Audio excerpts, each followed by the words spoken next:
Joo. Joo, Joo. Tässä on. Täällä on. Joo, hyvin. Tilanumero 4 on sattunut kaksikin onnettomuutta, siis todella isoa ketjukolaria Helsinkiin päin on sattunut sekä siinä ennen Kehä Ykköstä että Jakomäen kohdalla. Siellä on jopa 100 ajoneuvoa mukana tässä kolarissa. Tässä on 100 ajoneuvoa. Havaintojen mukaan. Ja Lahden väylä, Kehä 4, Kehä Ykkösen liittymä, Kehä 3 liittymä. Suunnassa Helsinki onnettomuus, jossa on mukana raskas aineita, tie on suljettu. 200 oli yksi ruuhkautuu haittaa. Suunnassa Helsinki oli. Suljetaan Kehä 3 kohdalla ja liikenne ohjataan Kehä 3. Poliisi ohjaa liikennettä eli Kehä 3 kohdalla. Liikenne ohjataan Lahden väylällä tällä hetkellä sinne Kehä 3, eli Helsinkiin ei pääse Lahden väylän kautta tällä hetkellä Kehä 3 ulkopuolella. Kehä Ykkösen liittymä on tarkempi paikka tiedä. Täällä on ihan helvetisti ruuhkautuu, laittaa ajosuunnassa Lahti, poliisi ohjaa liikennettä.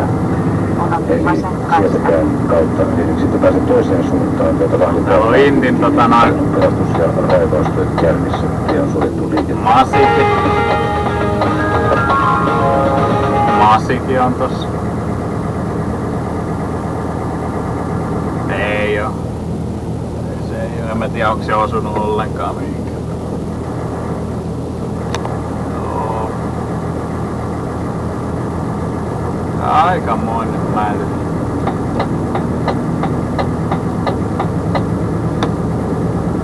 Joo.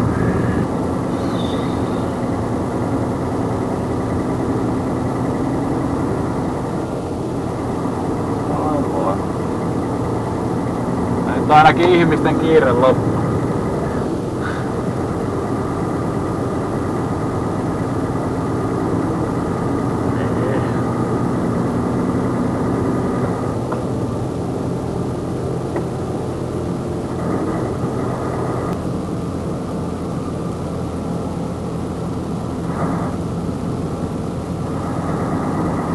Ei ainakaan vielä tullut. Täälläkin on esimerkiksi Jööberin hinurit, niin ne on tää välissä, niin ei ne mihinkään päästä tästä.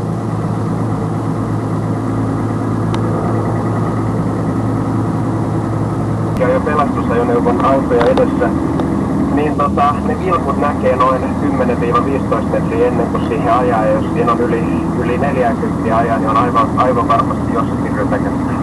Mikä sanoma, onko se muussa puolella?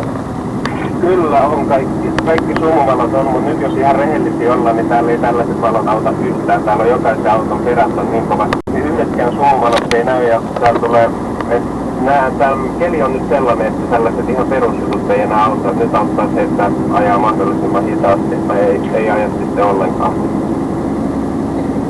Kiitoksia sinulle näistä havainnoista ja ohjeista.